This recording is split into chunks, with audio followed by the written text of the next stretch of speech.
minus, Since there's Nokia today, reset has to be HTC, then reset is iPhone, then so much is minus. We're good to go. Where am minus?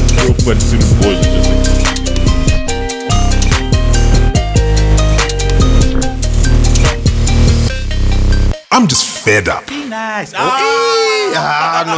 No, she couldn't handle. She didn't know. She had no idea. This is my instigator. No. If I go on a road trip with this guy, we're dead before we even get far. We're dead. Man. No, I'm not like that. I'm like, what? And he made it so comfortable. When I'm going to, you know what? I hate my boyfriend. Bruh, yes, for real. She just went off on a tangent. What? I did something crazy on Friday.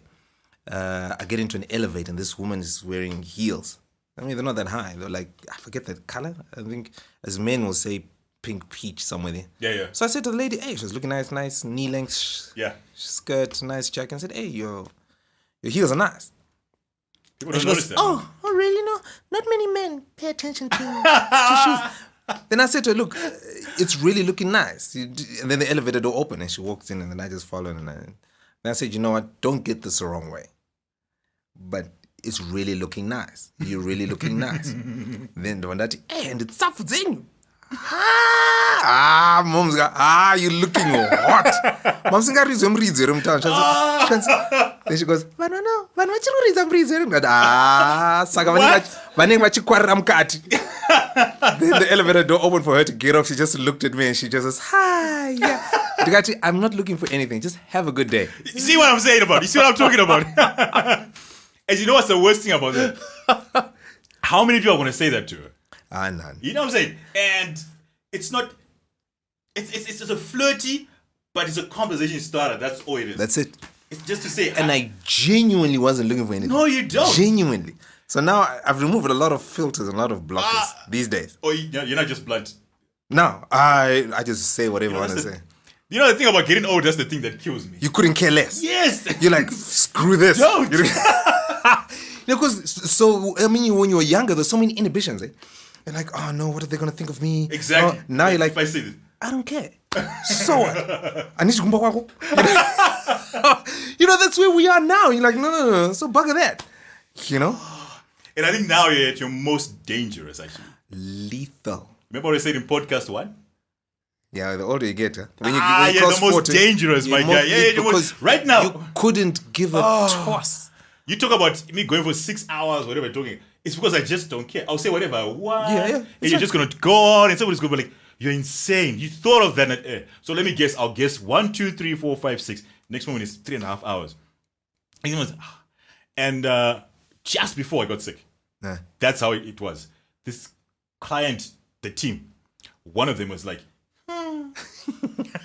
because you do a conference call, and this guy's got an annoying habit, this client of mine. He's like Vusa, actually. He'll go out and say, yeah, that dinner. That was dinner. Answer, I was you. I was like Vusa. Yeah, exactly. Like I'm in the dictionary as a definition, like Vusa. Like Vusa, exactly. So he would have this nasty habit of just going and say, hey, we're in the office. We want to do a quick conference call, like last year during COVID. Boom. In the morning, your voice is the deepest. Oh, yes. Hi, good morning. This is Chris. Hello? Hello? Oh, God. The guy goes, no, Chris, it's okay. They're just busy wiping themselves right now. Wiping themselves? You just made them wet. And I'm like, hey, but you're a client. These are all clients. And I thought he was lying. Until one of them just started calling. Just to hear me say, good morning, how are you, Mpo? Are you serious? I'm not even lying. That's all she want to hear. Then she'll pause. Mpo, you are married, right? You got 2 kids and one of them is a teenager. Yes, Chris, yes. But they don't have your voice. Just say Mpo again. Mpo. And now, that guy wants me to be in South Africa for a week with him. Never. Oh, that's the fellow. The 2. Oh, snap. Yeah, I said never. Dude, just go, man. No. You almost died. So you know what? Just, you only live once. Have we started? Oh, okay, cool. Okay, fine. God. We've started. Yes. Okay. Yes, I almost died. Yes. You only live once. Or twice in my case. Well, I don't think you live twice. I think I won't even say it's a reboot. It's just like, oh, snap, what have I been doing? And everybody needs to go through that, oh, snap, what have I been doing? But yours needed to happen in such a dramatic manner. There's some other individuals where it's not so much as a physical reset, but it's a mental and emotional reset. Yes. I think you had one a couple years ago. Yeah, not a couple, years ago. Yeah, you need to reset. It's important to reset. But sometimes, the problem is most of us don't acknowledge that we have to go through the reset. Yeah. Yeah. Yeah. But then we don't even know that we need to, like you said, rightfully, because we'll be cruising and we think this is life and it's perfect like that. Oh, guy, and it gets so frustrating. Yes. And you think it's perfect and you're going along until something hits you. Either it's a stop sign or somebody does something to you and you stop and you suddenly realize, flip, I'm fed up. I'm actually fed up. I actually don't like everything that's going around in my world. This is not good. This is not great. This is not happening. And I think for me, this moment was actually just to cleanse everything. I think I was just going on a slippery road and it wasn't what I wanted anymore. I really wanted to just check on a couple of things. Things that I decided to keep were this podcast. I really enjoy it. I think it's great. I think for us, it's a great way to de-stress and say whatever we want, whatever we want. And don't for me, give a toss. Exactly. Even. These are just our views, and if anybody's got a problem with that, I think, look, you can put it in the comment section, then we'll reply to you individually. If you, we're not gonna have a public debate about it. Respond individually. No, you can go and watch Oprah or something. So we've been off air. People wouldn't know this, but for a while, I think when they do, when the podcast starts dropping, people will then pick up the gap. And you've been going through a lot, actually. While I was recovering, I had COVID and I was in hospital for 2 Chris weeks. almost died. And I almost died. Almost died. But, heaven didn't want me there. They said, no, it's too crowded. A couple of people got to go He for it. didn't qualify. He's right. I was at hell. And at hell, they're like, do you really want to come here? I said, look, let me go and get some more points. Then I'll come back. And I'll qualify to hell. But... I couldn't even talk and breathe by myself, which was really scary. But it put a lot of things into perspective. Things that we take for granted. Things that we just cruise off with and say, Well, like what? Love, sex, and money? Yes. Okay. Love, sex, and money. And for me, that will always be my Trying number. to figure out how to bring that back. Thank you very much. You know what's the worst thing about recovering from COVID? You don't know if you can still perform. One person actually sent me that. I said, so right now, because the breathing and everything else is difficult and you can't run. Sorry, some of us are not born in the church. So when he says you don't know how to perform, I'm not too sure which performance you're... But anyway, we digress. For those who know, well done. Thanks a lot. So, you know what's the thing about doctors and stuff is that they ask you stuff which to them is rudimentary. It doesn't really matter. But to me, it's like, really? Like, you're passing gas, is your stools, whatever, everything. Stuff like you don't that. pay attention to. Yeah. Oh, The physio. The majority of people don't pay attention. I pay attention. Well, of course you do. You pay attention to everything. Yeah, no, because I had an ulcer thing years ago. You had an ulcer? I had an ulcer set up years ago. Where I was literally in what you call HDU. Really? For a week. And the doctors You got sick, Mr. Super Athletic, Mr. At 20 kilometers a day. No, at the time I wasn't super athletic. Were you ever fat? Yes. Never. I was. Producer, was he ever fat? I was fat. Never. At the age of 12. No, at the age of 6 months. I was wearing clothes for an 18-month-old child. The doc looked at my mom and said, if you want to see this boy grow up, he needs to go on a diet now because he's too fat. You're joking, right? I'm being for real. Every time my mom says that, it reminds me of that. Oh, not reminds because I forget. Every time she says Really? that, I look at her, I'm thinking, don't lie. She goes, no, you are a fat child. For those who don't know, for the benefit without the video, this guy is slender. Epitome. I think if he takes off his shirt, because we don't get to see this, I think the other person does, 6-pack or an 8-pack or a 9.5. There's a little muscle just above here that he probably developed all by himself. Strong and like sinew. I don't even think there's fat on him. No, there is. Fat That's is in why the I'm brain. cycling. It's in the brain. The fat is in the brain. Man, I'm cycling to get rid of it, man. Because there's a building project happening. So I need to get rid of it. And cycling is fantastic. It's fantastic. When you hear of people that are like what you went through, the whole COVID stuff. I mean, I've got my jabs and all. But cycling also helps me kind of gauge how my breathing is. Really? Oh, yeah. Because if I feel lethargic and I cycle, I'm like, okay, if I'm panting, okay, my lungs still seem to be okay. They Wow. still seep, you know. That's why I said if you can still perform. Chris, let's use a different word. My physio asked me one of the weirdest questions. She says, we're going to do an exercise. You're going to walk around for 6 minutes back and forth. I said, okay, cool, I can do that. You're going to blow into the spirometer. I said, okay, cool, just to check your capacity and stuff. So I'm going to ask you a couple of questions. Yeah. You have to give it a breathing? No. Shortness of breath? No. Great. How's your sex life? Yo, blunt like that. I don't have one. I haven't had one in a while. My worst fear is that I actually do not get morning wood anymore. That scared the hell out of me. And I said, I don't get it anymore. And she was like, oh, yeah, blasé, nothing problem with it. And I'm thinking, Okay, she's just noting it down. yeah, and I'm thinking this is a big deal for So me. I'm not too sure whether she's noting it down on the chart or it was note to self. I asked if she was married. And? Then I asked if she was happily married. And? They all said yes, yes, yes. Oh, yeah, because they can't say no. No, they can't, can Yeah. they? Because that's actually true, actually. Yeah, they can't say no because if they say no, then... It opens up a whole Pandora's box. Exactly. And you be like, ha, ha, ha. Here I am. Yeah, yeah. I was dying. I was asking these stupid questions while I was dying. Just for the question. Well, you need to put in context because this is an audio setup. You're dying for what? I was in a hospital bed. No, boss, you were dying for what? And I was dying in a hospital bed, and I was Yeah, just and you wondering think that. of- yeah. And I said I could talk about anything when I was dying. I think that actually brought a lot of things into it. Yeah, Serious? Yes, because there was a time when they had to take me for X-rays, and I think because I was nervous, I started talking. So I asked one guy, "How old are you?" He says, 56. I says, "You look very fit." He says, "Yeah, have you been married for long?" He says, "Yes." And he said, "Happily?" He says, "Yes." And I said, "What's the secret?" He says, "Let her say yes. Just say yes to everything she says." That's what he said. Yo. Then I asked a young lady who was next to me, because I think automatically I was just thinking about that. The young lady who was next to me, who was also going to take me to the X-ray. I said, "How are you?" I said, "Fine." "How old are you?" She said, "I'm about 36. "Are you also happily married?" He says, "Yes, I'm happily married." I said, "You're lying. Both of you are lying." Animated. Yeah, Yeah. all of them. Both of them were lying. Even the guy was lying. There's no way.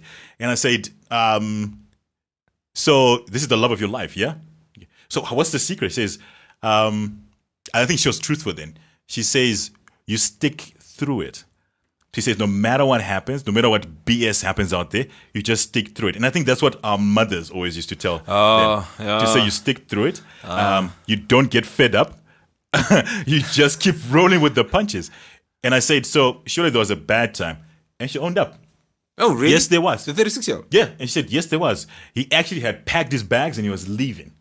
And I said, were you the problem? He says, no, he was the problem. And then what did you do? And I says, I'm not going anywhere. I told him I'm not going anywhere. I'm going to stick by this and we're going to do this. Wow. And you're together. Wow, kudos to her. No. Remember when we talked about it and we said that we start building walls? That was unresolved. That's unresolved. A statement like somebody saying that I'm packing my bags, that's so symbolic. Eh? No, it is, You're packing it your is, bags and it you're is. going to go. You've made up your mind. You're leaving. Yes, That's I'm true. going. Yeah, I'm going. I'm going. You think somebody's just going to erase that? They're going to sit there one night while you're snoring by the side of her. They'll always be reevaluated. Exactly. Always. Oh, 2 a.m. Don't be conned. In a 90 which goes all the way down to the toes, he's going to be going, "Blaz, I gotta go." English. He wanted to leave. Yeah. He actually wanted to leave at one point. So you're saying we put on a facade. Sorry, there's something Yes. that you said about happily married. And you said they were lying. Maybe they weren't lying. They are happily married. They did not say that they are happy in the marriage. They say they're happily married. So the guy is married, but is living his life happily. So he's happily married. So Because you don't see us, that's Vusa. All comments to Vusa when he says that stuff. yeah, because he really could be happily married. You You understand? know, I hadn't thought about it. No, you gotta play with these words, guy. You gotta think outside The the box. context of what they said. Yeah. So he's probably got other things that make him happy. Yeah. And that's marriage part of it. It's just fantastic in the way it is Yeah. No, the state at which his marriage is at right now. is allowing him to be happy. We'll leave it there. No, this is actually a great pickup from, the last podcast we did had a lot of gems into it. One of them was jelly babies. I like the way that you brought in the word jelly babies into it. Is that your driving partner is the one that's got How jelly many babies. times I listened to that thing while you were dying, about to leave planet Earth? Do you know what happened when he brought in my laptop? I think it was day 6 when I then had to get Day 6 post leaving the grave. I think I was dead actually, and I listened to them. Again. And you know what? Those things actually got me through the night. I'm not going to lie to you. Our podcasts are screw Right, you. you know, it's it's your life. The banter of it actually is that there's a lot of wisdom in there and things that we're talking about that people should just pick up on. And you're right in that. And the last one you gave us was you're on the road, which is life. You need a partner by the side of you who's got jelly babies in their pockets. Very metaphorical, but to me, it really does speak volumes about where we are. Because the person that you're... How do I put this? I don't know. You got the mic. And you got the nice mic. Look what I've been given. Huh? This is what happens when you almost die. Oh, you got the big one. Yeah. So that you can It's perform. actually great, the perks that you can get for almost dying. The stories you can No, see. everything's just better. You know, it's just People love me right now. Yeah, you know. They're like, I'm so glad you're okay. I had clients who didn't want to pay me. All of a sudden I said, hey, it's Chris, I'm back. Oh my God, we heard how you were doing everything else. Yeah, you need to help me out here. You need to pay that bill. Not a problem, Chris. We're doing it right away. It actually does work, actually. I wish I was like one of those player guys and say, I need to check. You know, after the physio said what they said, I was like, I actually need to check. Does it actually still work? So, you know. So. No, I haven't checked. And no, don't send me any DMs. Well, let me just remind someone right now. Jelly babies. Oh, yeah. Jelly So babies, I think I like the way you had placed it is that the people that you're supposed to be with who have dropped the ball move to the back seat so that they can fall asleep. And they fall asleep in your relationship and then don't make it as happy as it should be. And now you got, how did you put it? The person who's there who's got the jelly babies. You call them something else. Like I said, he's got a Disney sort of approach to everything that he does. Mine is just black and white. Somebody has moved and replaced you, and they've got the jelly babies. Jelly babies, which you need on your journey as you go across and you move forward. To me, perfect metaphoric sort of statement. I think what we wanted to find is that, can you get your spot back? Is that possible? Yes. Because this person's got jelly babies, and they're saying all the right things, and they're almost the one that got away. Chris, you're hitting a sore spot there right now. I almost died. I got nothing to lose. I was seeing the angels. There's a light, a certain light. Yeah, I think you came back because there are no mercs in heaven. So, Only on the feet. yeah, only. Oh, man. You see, how do you get your seat back? It's a very easy thing. It's not. Depending on the ships that you're in.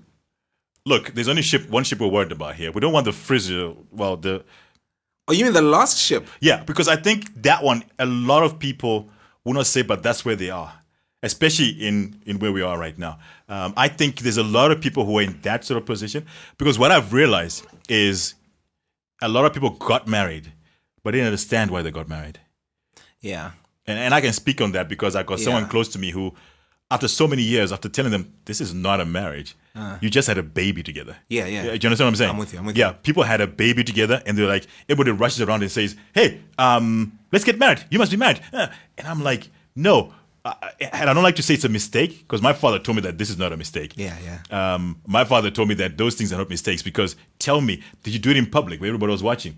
No. So you went into a place and you locked the door. That's And it. did this thing just happen to come inside you? No, you took off your clothes. And if I remember, that act has got friction. Friction happens when things move. So there's no mistake here. You knew what you were doing. You knew the consequences that this is what had happened. And you know, if there's friction, there's drums. But But for me, I think even if one of my children was to come back to me and they say that, I'm going to react the same way as my dad taught me. Is that it's not a mistake. You knew exactly what you were doing, and this is some of the things that would happen. But it doesn't necessarily mean that you need to get married. That I believe in. Because these things, when they happen, you're not so sure. there's a podcast when you are trying to defend society. And I was saying, society just wants you to conform to a norm. And what you just said is many people are then forced into getting married because society deems it proper. Remember, I died and came back. Yeah, I'm born again. Okay. So I can change my viewpoint right now. Society deems it proper that you must get married. Yeah. Yet it's not functional. It's not fair. It's not fair. Yeah. Even to the child. Yeah. Because all a child needs to know is that's mom, that's dad. Yeah. If they're not together, at least let there be a father figure. Yeah. Let there be a maternal figure. Yeah. You know, it's it's the way it is. Yeah. But society is just full of. I think a lot of it is wrong. And whatever basis we might have, I know it's all based on Eve knew. That's what it's based on 100%, but that's where it is. Don't digress from my thing. You're going to answer my question. Go ahead. Which question was I answering? So, can you get your 'cause I seat know how back? to I was doing the diverting issue. Yeah. Can you get your seat back? Okay, And you said it was easy. It's And easy. Let's. I thought you were gonna forget that.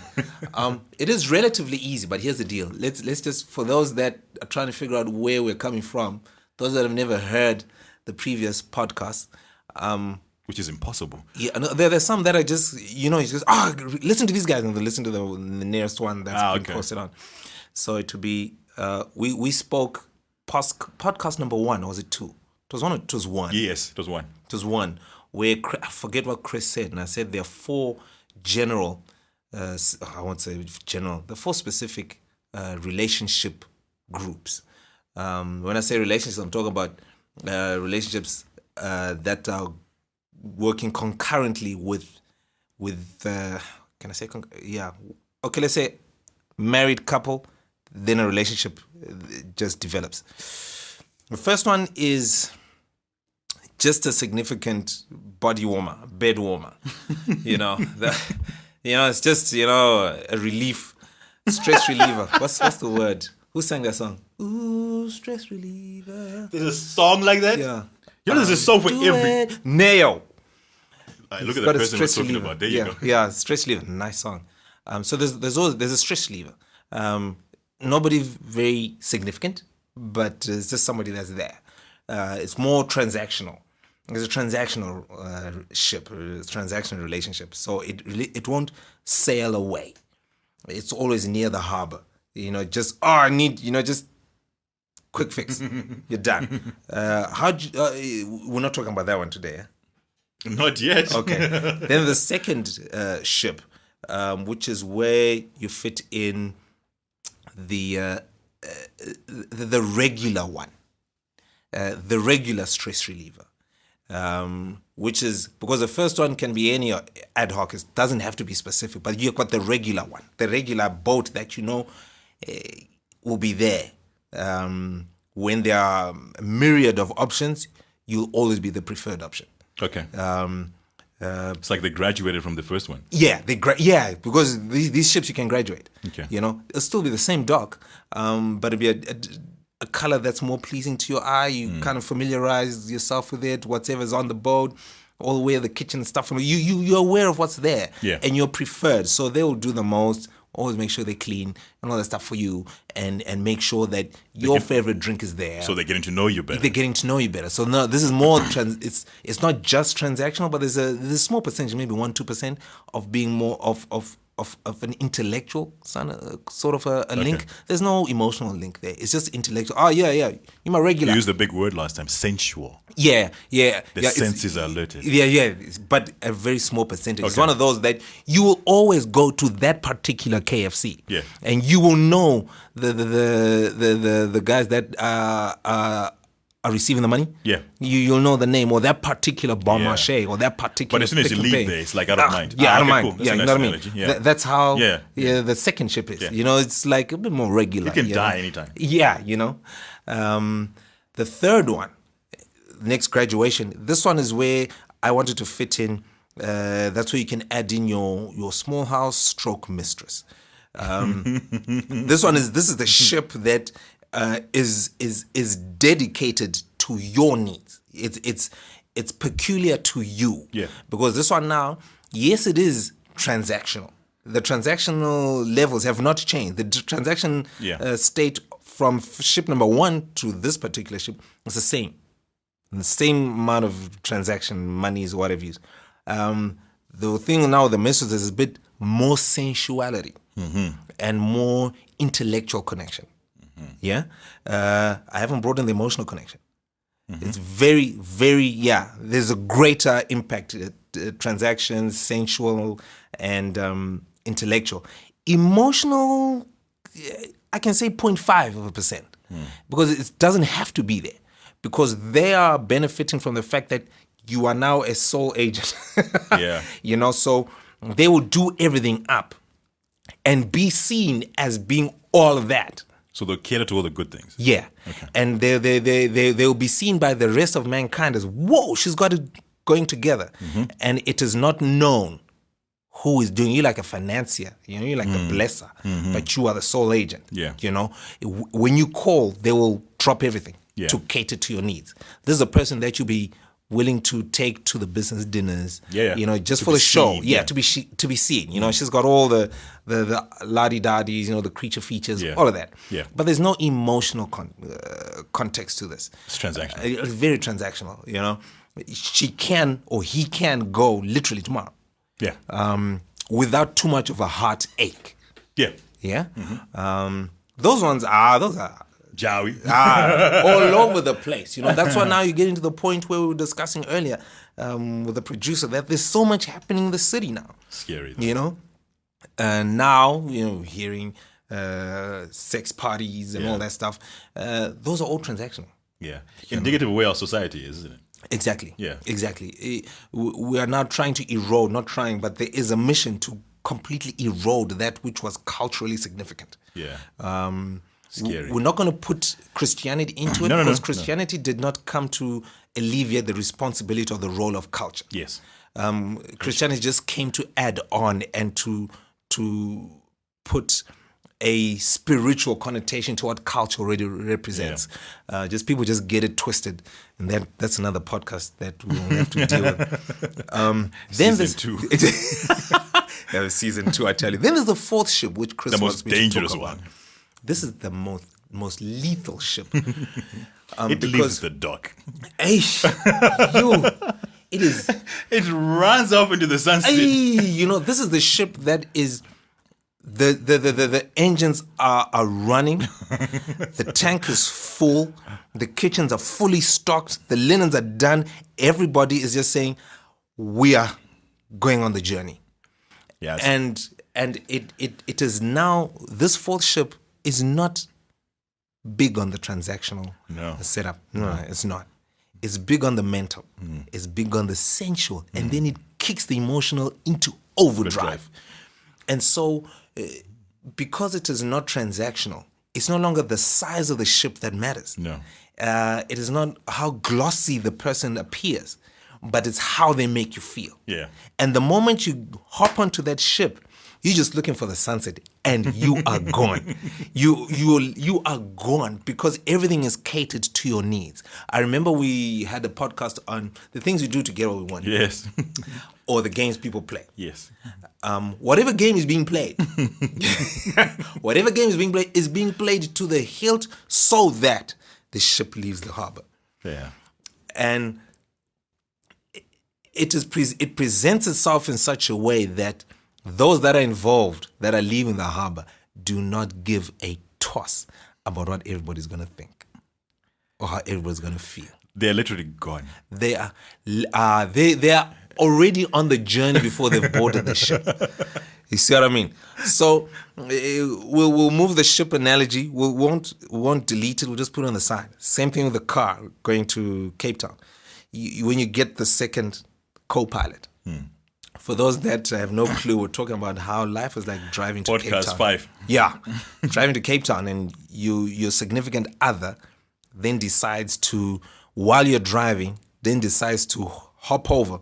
We're not driving a pickup truck here. We're driving a sedan. To hop over while you're driving, to hop over in the back seat and sleep. It's just the two of you, but decides to sleep while you're driving. You've both had the same amount of sleeping time at home, and you're on the road, but they decide to hop over while driving. But you need to have constant mental interaction for you to have to stay awake, to stay mentally alert. The same thing with life. You've got to have a challenge, somebody who challenges you, somebody who makes you a better version of who you are at all times. That is why when you're getting, I won't say married, when you're doing the legal thing and then they bring in this Western culture's kind of vow setup where they say for richer, for poorer, for better, for worse, and sick and sound in health. All of that they're trying to say is no matter what happens, you still need to have the mental challenge, somebody who just inspires you to be the best that you can. And so when somebody moves to the back seat, they've relinquished they've relinquished themselves of the responsibility of challenging you. And so you need that, because who's then going to attest to this is how far how far we've gone? Who's going to keep you occupied? Then somebody needs a lift. You stop and give them a lift. because they look decent enough. You know what I mean? They're not. You can tell. No, this is not the hooker type. Yeah. They look like they want to go somewhere. Yeah. And they get in the car. Then you realize while you're interacting that they are going to the same unknown destination. Yeah. And you are meeting each other at various points of need. She needs to get somewhere where you are going. You need mental stimulus, and that's what they're doing. And then during the trip, you need to eat.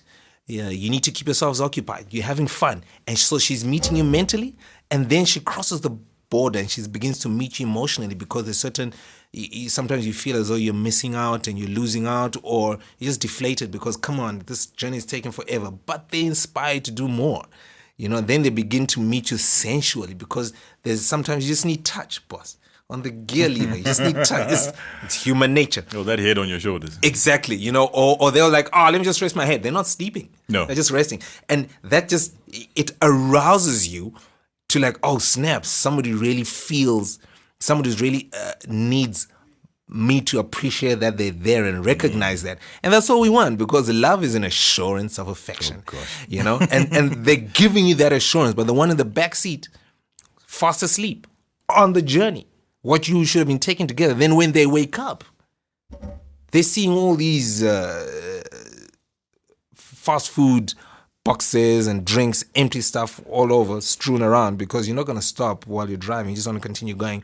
I'm saying, but how come you didn't buy anything for me? By the way, who is this? They're like, no, you were sleeping. You were sleeping. And I needed company. The food, I was eating with the new co-pilot. But what about me? We didn't know whether you were hungry. It's no longer I didn't know you were hungry. It's we. It's we didn't know you were hungry. Ownership. We both noticed you were sleeping. So we didn't know you were hungry. So, sorry, you're going to have to wait till. And because you and the co-pilot were looking at stuff, there's certain things you begin to relate and things you're laughing about. And she's like, but what are you guys laughing about? I can't. Producer's laughing. Yeah? We can't retrace to tell you how the story began. You'll have to catch up. But this is so unfair. What was unfair? The fact that I was driving, or the fact that you slept? Because those are two constants that have happened. You slept on the job. Yeah, you slept on the job. I needed. That's where the issue comes in when the fourth ship comes. Somebody is in need. Yes, so it needs to be fulfilled. I needed it. But I'm going to ask something right here. Yeah. And I think I asked it last time.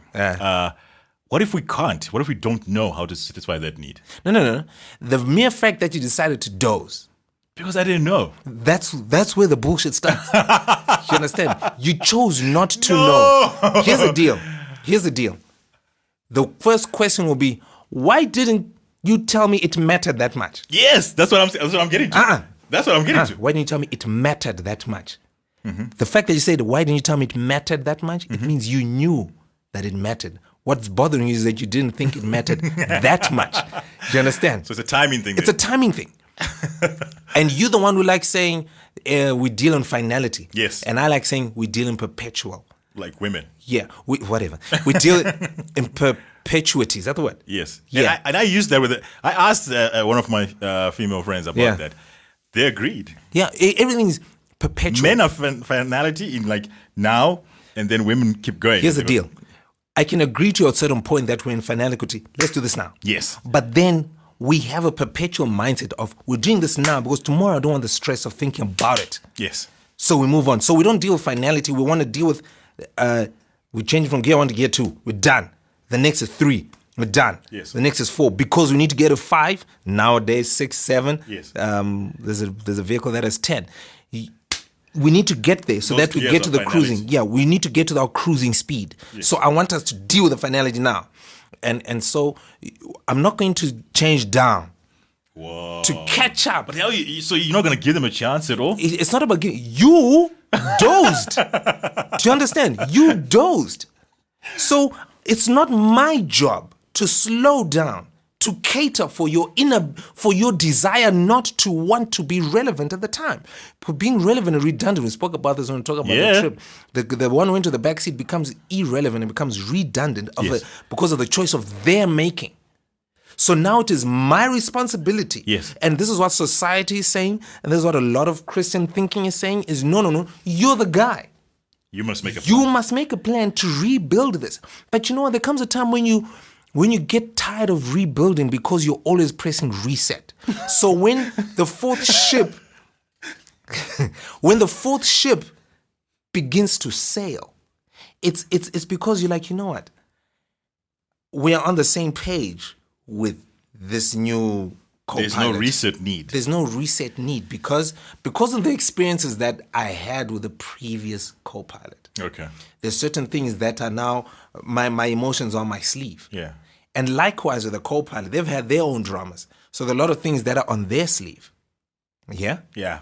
And so because now you understand this person has been hurt A, B, C, D, you will attend to their hurts in relation to where you are coming from. Then they understand that you are attending to them, so they'll attend to you. This is a situation that you should have done with the original co-pilot, but mama kujailirana.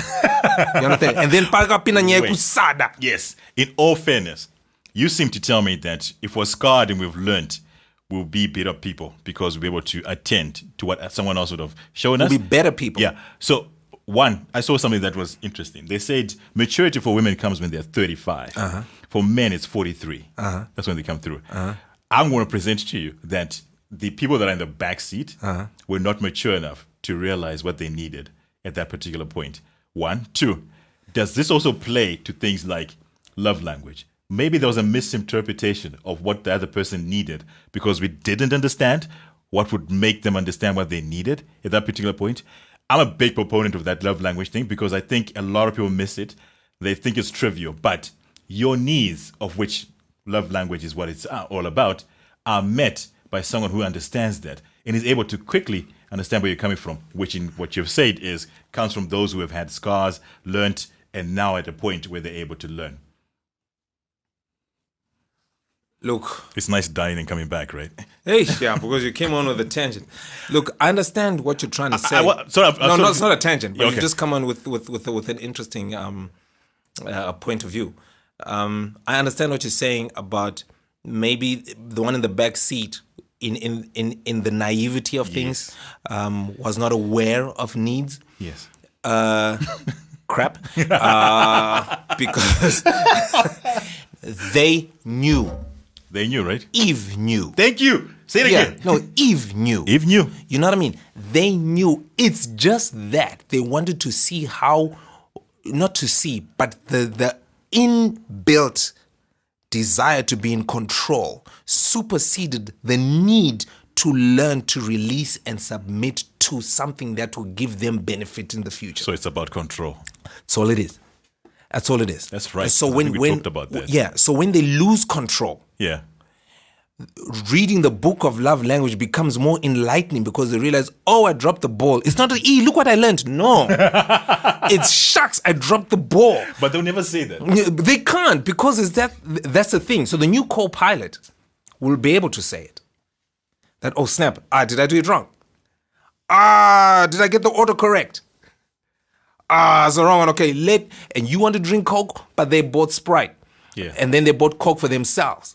They'll And they, give you you wanted the Coke, got it wrong. Okay, let me drink the Sprite, you drink the Coke. So they accommodate you, which the original co-pilot would not have done with, shots, and they got the wrong order. But you know me, I like Coke, so I'm going to drink my Coke.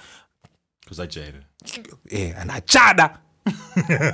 They don't want to attend to that, which is the setup and situation that's going on. And I've been watching this. So many examples. I've been watching this happening. I mean, in the city with people that I do business dealings with, and we just begin to chat. You can tell he's feeling as though he's being dealt the wrong cards because his significant other is not paying attention. But then shouldn't he also take responsibility to communicate to her? Here's the deal. In my very short lifespan, cognitive lifespan on this planet, we communicate daily. We communicate daily. We communicate our frustrations. We communicate our needs. We communicate our inhibitions. We communicate our failings. We communicate our despair daily. Daily. It's just the person who's supposed to be receiving or paying attention to what I'm communicating doesn't want. Kusada, kujairirana in English, you're just too familiar. And kusada is you just don't want. Familiarity breeds contempt. Yeah, you just don't want. We communicate it daily. They say daily. we don't. No, we do. So you've known me for a couple of months. Do you think I don't communicate? Here's the deal. My knowledge of you, it came. It's taking me back to when your car refused to start. And you do not have got the same problem again now. Right? Yeah. We actually need to jump that car. Yeah. They haven't started it for 2 months. But where's the battery? It's at the back. It's there. It's a Benz and it's a Raylight battery. So, these are brand names. Oh yeah, it should be fine. Shout out to Mercedes-Benz. Yeah, for sponsorship right now. Yeah, the best of nothing. So, the thing is, that first time we met, and the issues we discussed the first time we met, yeah, Yes. allowed me not to see you face value. Okay. I have a bow tie, that's why. Yeah, it allowed me not to see face value. I made sure and I asked you questions pertaining to Where I was. where you were on an emotional, mental, and sensual basis. Yes. And that was your most vulnerable, most exposed. Yes. So when you then ask me, do you not communicate? Yes. Because I met you in that You've made vein, that judgment, yeah. I then cannot see you the way Joe Soap on the street will see you. Yes. So how he will interpret your communication and how I interpret it are two different things. Okay. Because I met you at a time where you expose yourself in that light. So now whenever we have a discussion, even when you send me a voice note and you say a word and you laugh, I know exactly what you said. You said a whole paragraph. Okay. But then Joe Soap won't understand. Fair enough. You understand? Fair enough. So the co-pilot, the original one, knew. They knew. And they still know. Yeah, and they still know, but they chose not to act on it. Yeah, I kind of gravitate to that as well. Yeah, they chose not to act on it. Because they chose not to act on it, the person who then became the second co-pilot noticed it and picked it up because you were in need. How come they always know exactly at that particular point? Because when you are in need, you are at your most vulnerable and you're willing to expose yourself to anybody who pay attention. Aha, they pay attention. That's where it is. And because I agree. Yeah, because when they're paying attention now, it's not about, that's what I'm saying, the false ship is not about transaction anymore. It's very mental, it's very sensual, and it's very emotional. That's the dangerous one. Dangerous. They're not in the dog, they've sailed. You know, You can't put them they've back. sailed, they've gone. Because it's not transactional, you're not looking at your wallet. Yeah? So whatever you're doing can continue happening. Yeah, that's dangerous. But then because they've understood your emotional, mental, and sensual, they've noticed that those needs, they deal with those.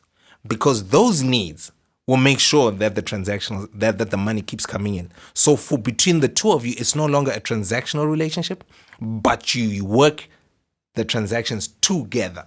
Yeah, it becomes like a celebration point. There we go. Yeah. You understand? Yeah. So it's not a hard take. For what? I don't know school fees. You know, and it goes back. No, it's not even school fees. You think beyond. That's when you do the, Mr. Producer, you do the second job. You know, and you do the third job. That will cater for that. You know? And I want to say, disclaimer that I think it works on both sexes. It does. We're talking about. Yeah, no, it it's does. not just on men because we're men. We're talking about this. Yeah, no, it does. That's Yeah. why I wasn't very specific. I was just using as guys because we are guys. Yeah. You know, even women can do that. You know. Especially now. Yeah. You know, and it's just crazy, and that's how it is. That ability, I call it an ability. That ability to not pay attention. Mm-hmm. It's now becoming evident because of the COVID lockdown situations. Yeah. Because now you're like, You're okay, so right. I've been pushing, I've been hustling, I've been doing all of this. What the hell have I been doing it for?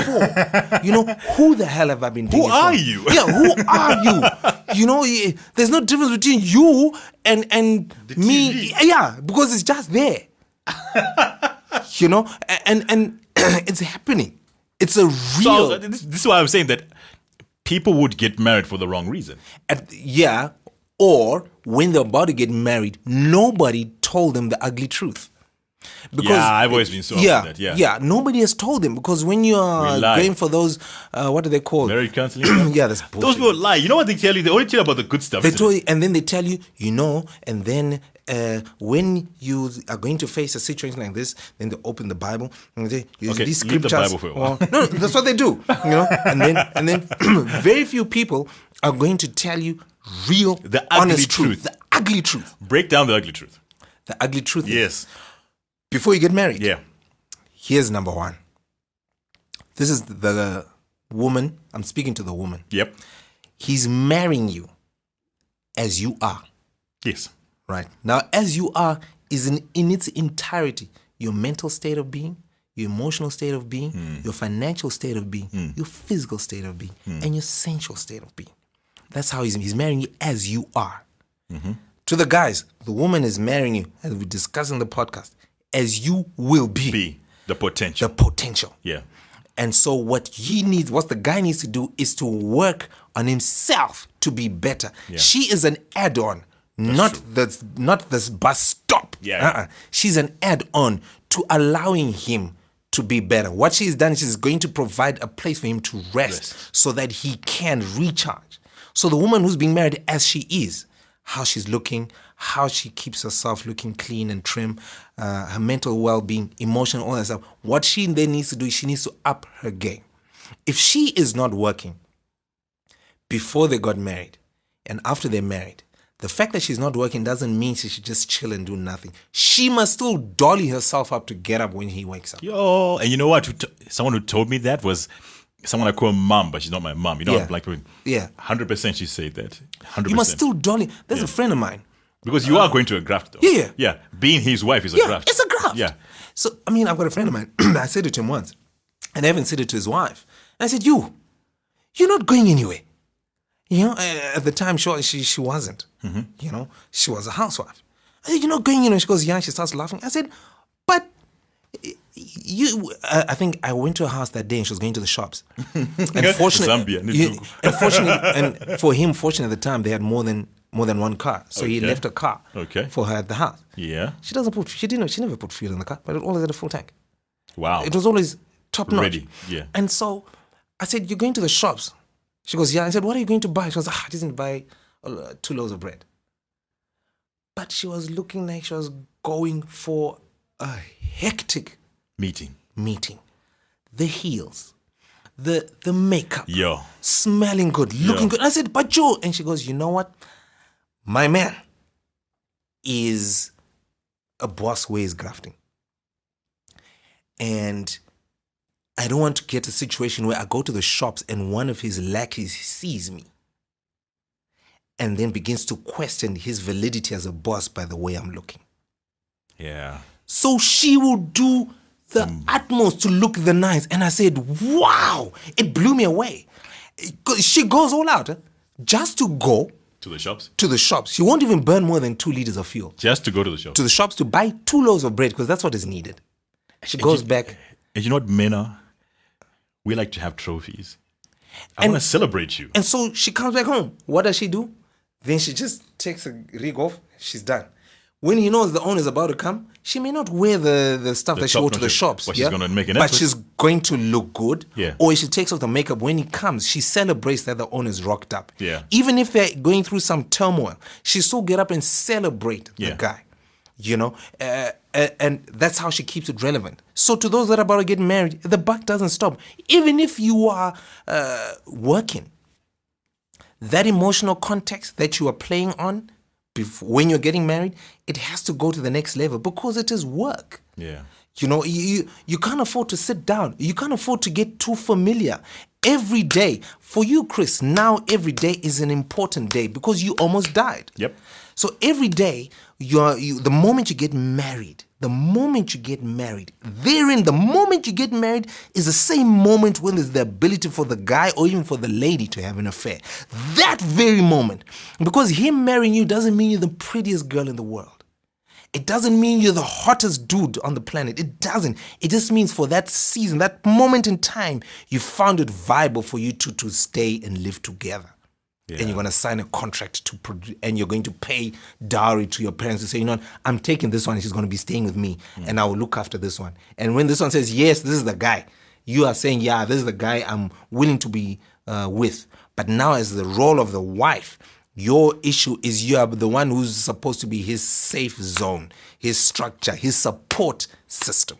Full stop. If you then begin to think you are better than being a support system, then you might as well annul it and get divorced now. But they're in the euphoria of it. They never That's think where that. the bullshit starts. Yeah, Because and nobody's telling them the truth. Because you know what? It's not always going to be roses and flowers and chocolate and, oh, I love you, baby, oh, sex in the morning. And no. There's going to come a time when when your hair follicles touch, it's like there's electricity. You know that electricity, they're like, no, stay away from me. It's going to be there. But then it doesn't stop you from celebrating the guy when he wakes up. I got two things just to add to that. They don't call them housewives anymore. What do they call them? I don't know if it's domestic engineer. But then what's the maid? Helper. Oh. Yeah. To be But are they happy with that domestic the part? engineer part takes left Oh, off. okay. It's a very important job though. People really underestimate that. It's an incredible job. And I think what you just said kind of lays the foundation of how important that is, actually. It is such a... For me to go to work, it's to go to battle out there, especially if you live in Harare. Yeah. You got to dodge all of that stuff. And one of the things I said to someone was the biggest flex that a man can have is being able to come back home. That's it. Yeah. Even if, flip the script, but just, turn the page a bit. Even if, one, she has a higher profile job. Yes. Or even if, two, he is no longer working. Yes. Like now, COVID, a lot of companies shut down. Yes. A lot of people had to be laid off. Yes. But she may be the one that's bringing in the Benjamins. Yes. We can say it here because Zim is whatever. Even if she is, she cannot violate her role as being the support structure. She cannot. Because the moment she assumes that because he's not working, that he must then become the support structure, you're now inverting the process. You know what's funny about what she said? And I want to be, and I'm going to do this only for this moment, to be politically correct. Even those people in these funny gay relationships that have my same individuals, in that dynamic, no, let me fair. No, go for it. In that dynamic, there's always that play, that there's a support, then there's, and I'll use this word carefully, alpha. Yeah. There's always that dynamic. It transcends across everything, actually, that there has to be that support. Some of us are built that way in whatever coupling we get into. That actually speaks on that there has to be the support. My challenge is, do people get enough education, or is it too euphoric at that point? I'll tell you a piece of advice my dad told me, and I don't know if I spoke about it in a previous podcast, that he said to me once, and that he was drawing a graph in the air that you'll be going up. It's hot. Then you get married, then you have a baby, and it dips. Her love for you dips. It's shifted to the child. Don't swear at that point. You know who your person is, but I'm thinking that she should actually be able to cement it to say, I'm loving my child, but you're always going to be my person, because kids leave. And you're cruising, your love is down, whatever it is. He says at that point, usually ships happen. This is what my dad was saying. Ships happen at that point. Because you're like, but no, the boob, and ladies out there, yes, the boobs nourish kids, but boobs are a sexual tool. Please, if you just unleash that stuff to us out in public, I'm sorry, that's a sexual tool to men. Don't do that. Cover it up with a towel or something like that. Never. And you know I'm saying this because we've got female friends who married our buddies. And before, she was playing Jane. Bebera Ningi. Then all of a sudden you come in the house, boom, her boob is everywhere. Hi, how are you? No. So while Chris is on that, we're not saying do not breastfeed. No, what we're saying is there is a towel. Yes. There's a there's a joint. Call them Zambia. We've got them, you just shield it. Please. Because at the end of the day, it is not our boob. No. It's our friend's boob. Thank you. You know what I mean? Shield it. Yeah. But go ahead and breastfeed. Thank you. So he says at that point, that's when ships happen, to use your analogy. Then the kids leave. Then it plateaus. And it's funny because in physics, it's actually there. You got acceleration, then it comes to what we call terminal velocity. Which just plateaus. Yeah. And it's just straight. Yeah. Can't go any faster. You can't go any faster. That's how it is. He says at that point, mwetana sawira. Where a mind nigga can bust for 3 days somewhere. Your heart is not going to blah, blah, blah, blah, blah. Yeah. But you know, one, your needs are taken care of. And she will celebrate you. Baba maswere, hey, magazo dicho, kadichi, machenge twere. Ah, mabikiro. Those little things that keep you going at that point. And we don't seem to have that full understanding here. I don't think it's a matter of we don't have it. It's just that those that need to learn it are not paying attention. Yeah, but why not give a damn about it? Because that will keep us going. No. Here's the deal. They cannot pay attention because they don't want to pay attention because there's so much stuff happening that's grabbing their attention to deal with you. I'm going to throw this out now. I'm going to throw this out now. There's going to be a lot of backlash. So let me warn you, Chris, and the producer. There's going to be a lot of backlash. Nobody knows Vusa. who a producer is. So he's safe. So For nobody's now. nobody's gonna send anything to him, but they'll send it to you. Here's the deal: when you get married, you just especially for those that are in the confines of a church setup. You're really ripping the church. No, because I've seen some of the stuff that happens there, and it's something that's I've had first. You're hand. fed up with it. Yeah, I've seen people go through it, and it won't just be church; it can also be somebody's workplace.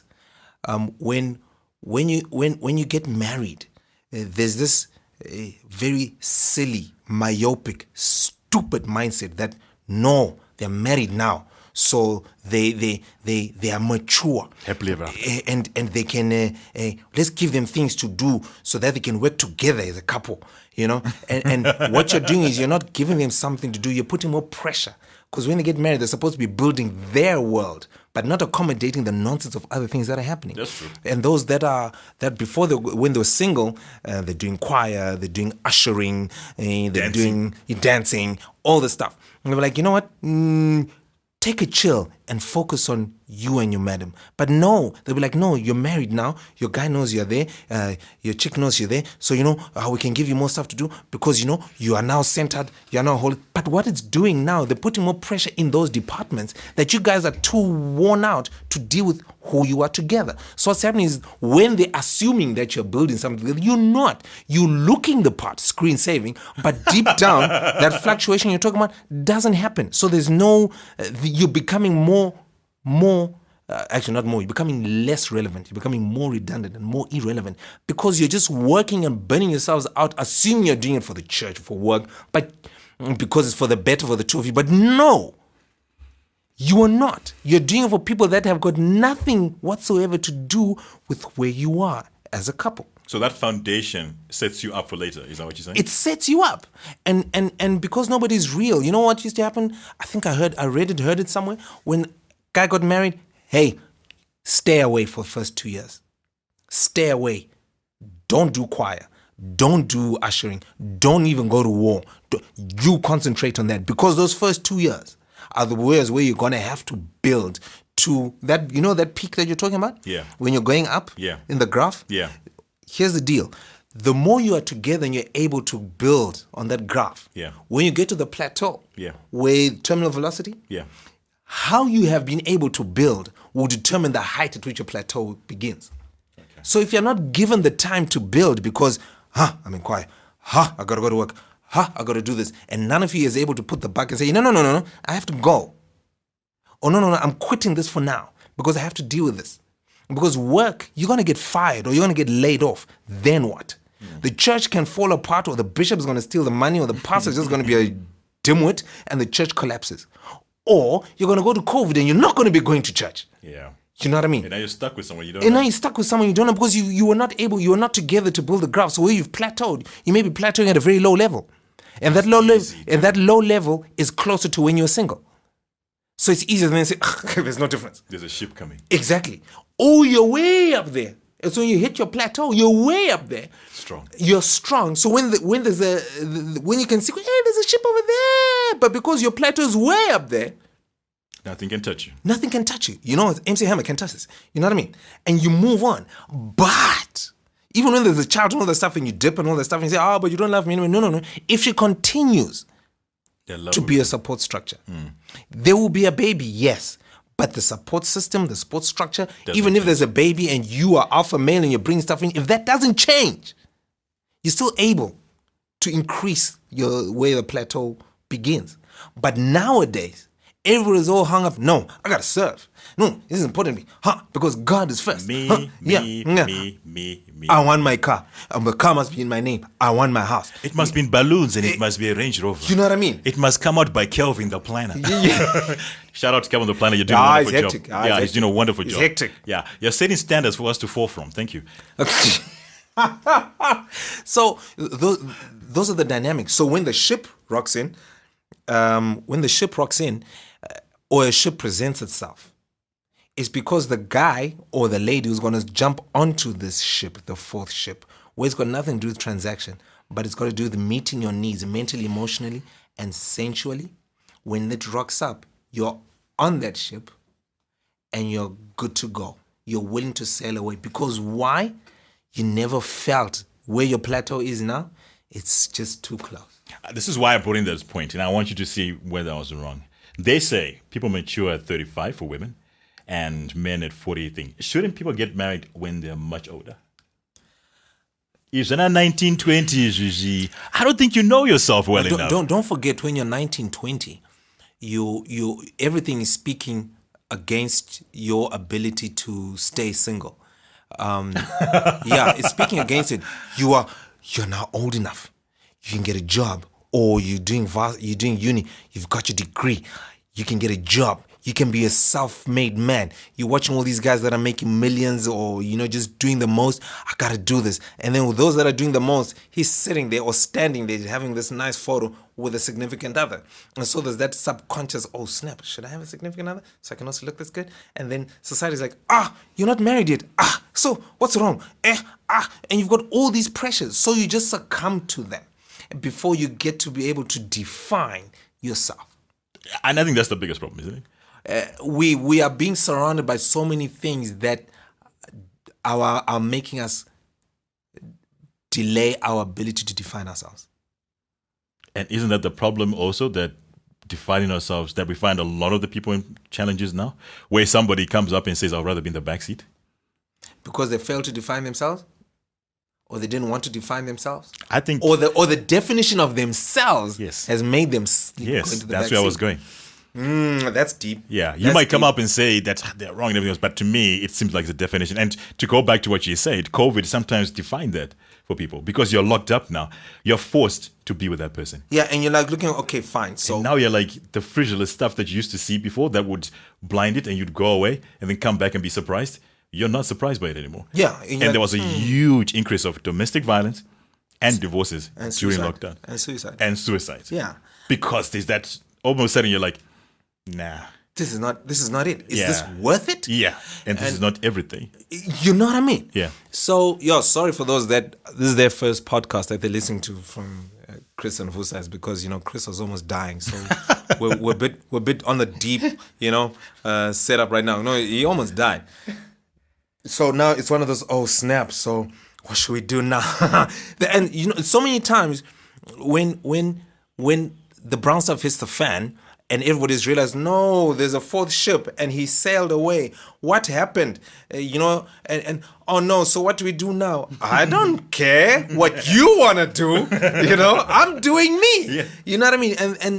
And so many times, like what we discussed, I think 2-3 podcasts ago, that those that decide to get on the ship, or those that begin to do their own thing or be a maverick just for themselves, they're seen as being rebellious. Yes, because you're not conforming to society. Yeah, and now what's happening is, because you have decided to take your own path for your own self-worth,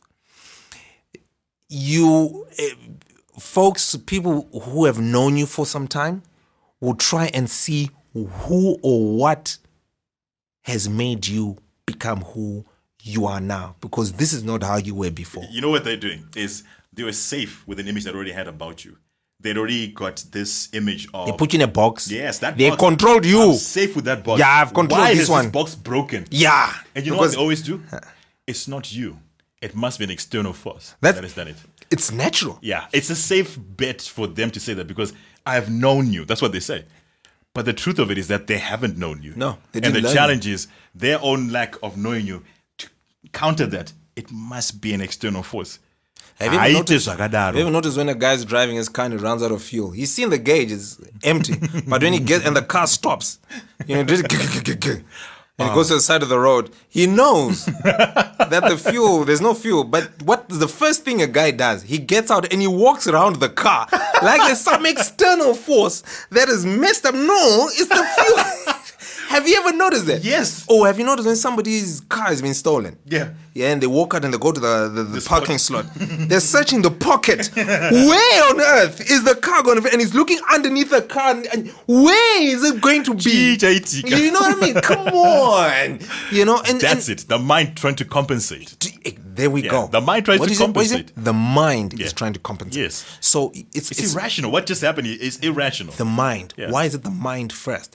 Because they've realized that for somebody to get into that ship, it's no longer transactional. Which they're used to. Yeah. Yeah. So if it's not transactional, so where's this guy's mind? The mind is trying to compute. Yeah. Oh no. Oh. And then like, oh snap. Yeah. Then when you realize, no, it's an emotional thing. Oh, shucks. Then they realize, oh, die. That's where the Australian word of die came from. I should have. I was watching this thing. TikTok is the craziest days. Yeah. Oh, and that guy that I like. Oh, that dude. He's there. That dude is. I went on TikTok for a day. Did you notice how it's difficult to put your handset down? I went for a day. It killed me for the whole day. You. Yeah, I was there for hours. And you know what I did? I said, no. I deleted it. I like the quote of the day. But then there's one. No, that's you. That guy who comes and says, daily reminder. Oh, that guy just, the more you give a damn about somebody else, the more you waste your life. Take care of yourself. Whoop. And he's done. And he's got his wife there and everything else. He's quainted. That dude should be more famous than he is right now. Yeah. Anytime I look at him, I'm saying, Vusa. That's all I see. The one that got me when it goes the difference between like. I saw that 2 days ago. I can't. I deleted TikTok. My daughter's crazy about it. I deleted it.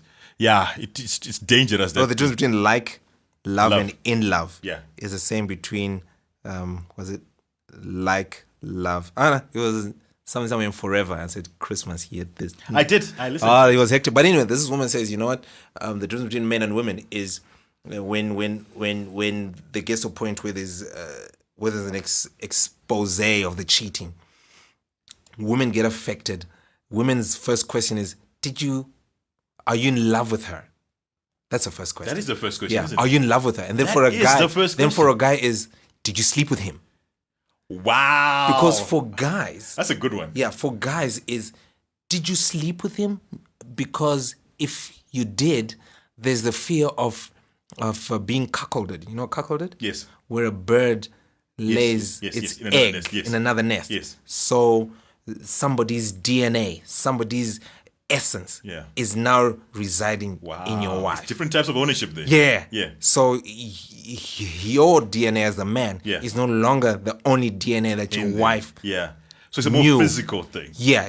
And so for a guy, because you're alpha, that means there's another alpha that has rocked up. Ooh. And so you've been demeaned. That's why he asks. Did you thought about that? That's why Those he asks, are the first questions. Did you sleep with him? That's what it is. For a woman to say, do you love her? The emotional part. Because they know once a man is disconnected emotionally to you, that's it. They ain't coming back. The sex is okay. Is it? No. Did you sleep with her? Yeah. Are you in love with her? No. She can deal with that because there's no emotion. No. Get this. She can deal with the fact that there's no emotional connection. Yeah. You can work around and deal with slept with him, with her. You can work. It should be a mission. You are so right, actually. Yeah. But you can work with the fact that you slept with her. Yeah. But are you in love with her? Because if a man, like I said, if a man disconnects, that's where the fourth ship is a mission. Because he's disconnected emotionally. And once he's disconnected emotionally, it means he's also disconnected mentally, which means he's also disconnected sensually. That is so right. Because getting a man aroused is simple. It's just you touch the right part. That is and he's aroused. Yes. But to turn him on is another thing altogether. Those are two different things. Turning a man on and arousing a man.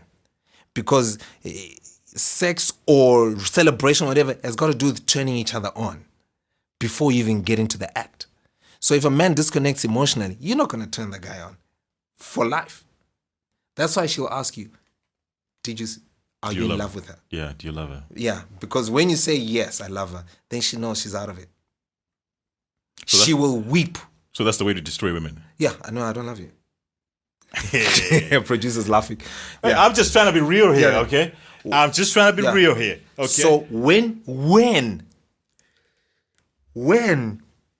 that's why it's symbolic when we talked about the bags, isn't it? When a guy packs his bags and he wants to leave. When a guy hears you need a moment? Vusa needs a moment. When a guy hears somebody saying, I love you, and there's been no physical, there's been no transactional. Doesn't hurt. There's been no mental, but he hears her say, I love you, coming from an emotional basis. He's whipped. He's whipped. He's whipped. Because emotional connection. That's why the woman always asks, do you love her? Because when a man loves a woman and she reciprocates it, it's a done deal.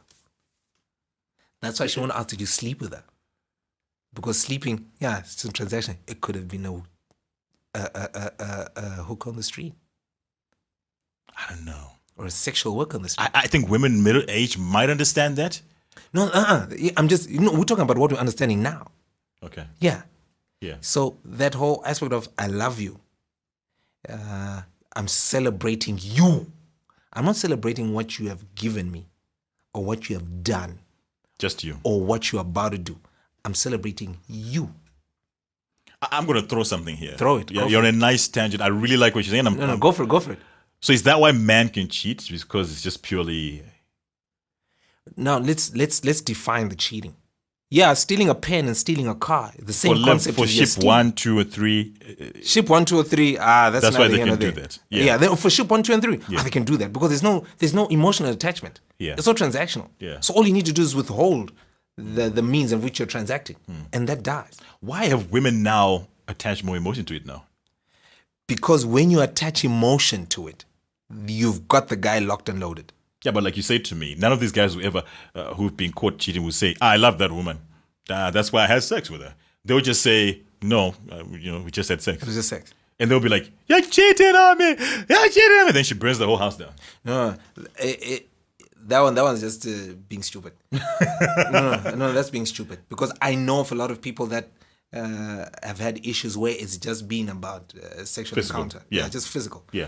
And they work through it.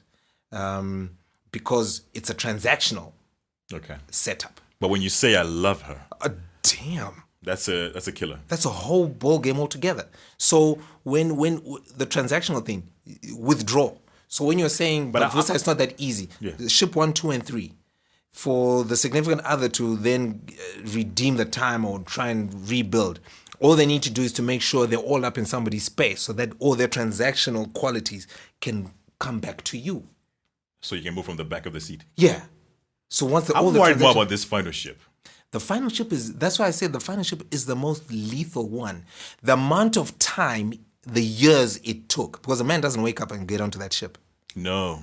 So the amount of That's years. the difference, eh? The amount of years that it took for this guy to get onto that ship, you're going to have to use those same amount of years for him to get off that ship.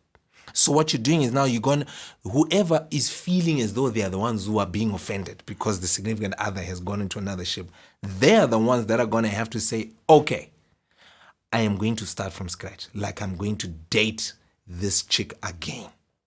I'm going to start from scratch. I'm going to do that like we were meeting for the very first time. And you work on it again in your maturity levels. I'm being for real. That sounds impossible. It sounds impossible, but it can work. You need to be able to think you need to think of the long haul. Because in the short to medium term, what's going to happen is you're going to be, so the more you are barking like a Jack Daniels, yeah, the more you bark, the more everybody's going to realize how insignificant of a bite you have, and they're going to ignore you. Why I say it's going to be difficult is because remember your needs are being met. Yeah, that's what I'm saying. So And what your you then future need to is do, set. but what you need to do is then How begin do to you- present yourself to remind the one who's on that ship of who you were. As you remind him who you were, you're reminding him of how he was when he was with you. Yeah, but Which is the difficult part because, you've met the one. yeah. How yeah. do you dislodge the one? That's what the deal is. That's what I'm saying. The fourth ship is dangerous because what happens now is, in as much as you're going to want to fight to get her back or to get him back, wherever he is or wherever she is, they are fighting to be relevant in that place. And so your fight has got to be double their fight. You know what you're talking about, right? Yeah. It's like a Benz and a Toyota. So what happens is now, when you're in the Toyota Corolla trying to fight with the attributes of a Mercedes S-Class, The best or nothing. Yeah. What you then need to do is you get out of the Corolla and then you see how he reacts when you're in a Camry. Then you see how he reacts when you're in a Beamer. in a Mark X. No, still staying with Toyota. Then you see how he reacts when you're in the Crown. Then you see how he reacts when he's the Crown Majesta. Then you see how he reacts when you're in the Century. When does it get to the Land Cruiser? You can't, because we're talking Merc S-Class. Yeah. Bruh. Toyota Century. Bruh. You don't want me to go there. I'm sorry. Toyota Century was the first Toyota sorry. Obviously, to I have died the and came- V12 motor. I came in the parallel universe.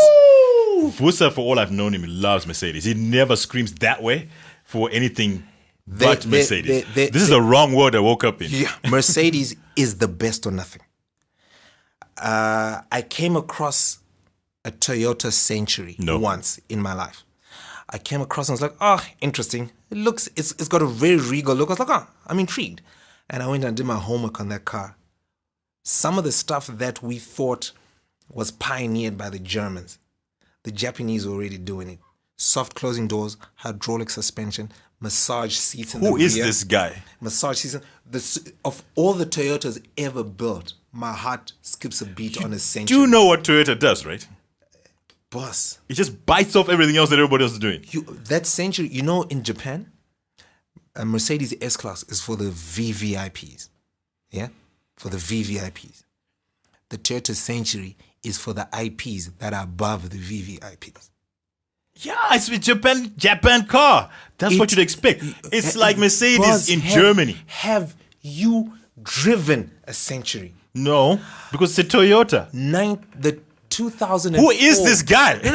When it comes to Century, boss, when it comes to the Toyota Century, I will not compare it to Mercedes. No, because I'm a Mercedes guy. But I will not deny the fact that is a machine. Public The very announcement. first V12 motor that Toyota would produce, production engine, was put in the Century.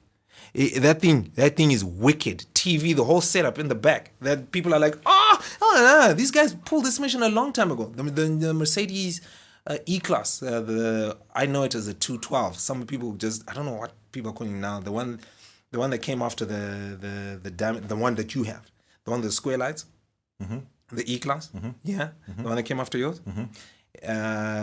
3, 4, 5 years ago, Toyota had a Toyota Mark II Blitz, same type of headlights, way before Mercedes released theirs. Cool. So I'm not saying that I've shifted. No, I'm appreciating. You know what I mean? Janet Jackson is hot. Still is. Gabrielle is also hot. Yes, she is. You know what I mean? Yeah. I'm not. Yeah.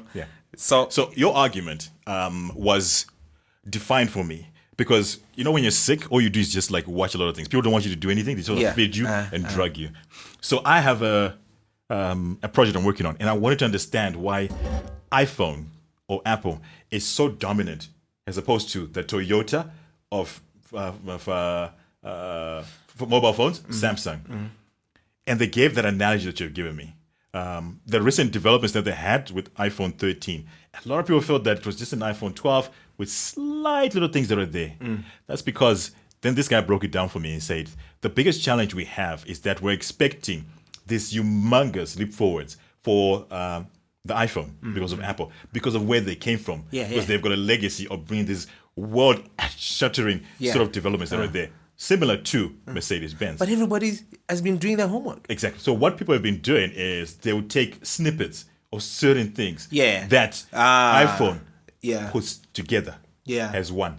So you'd get a Samsung with 100 billion pixel, whatever it is, cameras. Then somebody would be like, whoa, why isn't this on iPhone? And then you get someone with a folding thing, and why isn't that on iPhone?